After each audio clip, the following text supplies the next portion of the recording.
Perilaku masyarakat yang membuang sampah sembarang ke aliran sungai tampaknya makin parah.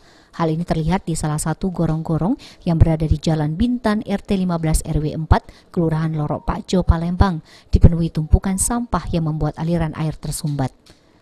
Menurut salah seorang warga sekitar, aliran air tersebut sudah lama tersumbat oleh tumpukan sampah yang terhalang oleh pipa di gorong-gorong tersebut. Meski sudah dibersihkan, sampah tersebut akan kembali menumpuk yang dikhawatirkan ketika memasuki musim penghujan dapat menyebabkan banjir.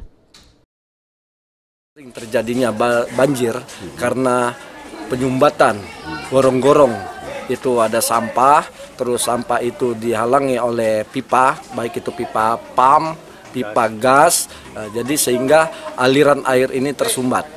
Sudah berapa lama Pak itu Pak? Oh itu sudah lama, udah kira-kira 10 tahun lebih itu sudah ini. Jadi kita sudah melapor, sudah berusaha ke kecamatan, kelurahan, tapi tidak terrealisasi. Hanya Sementara itu warga lainnya, Sobirin, mengungkapkan sampah tersebut bukan dari warganya, melainkan datang dari aliran Natuna di puncak yang datang ke kawasannya terhalang oleh pipa di gorong-gorong.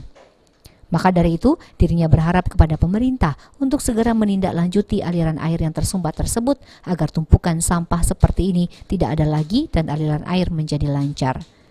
Bikin banjir, karena di dalamnya itu ada pipa gas dan pipa PAM.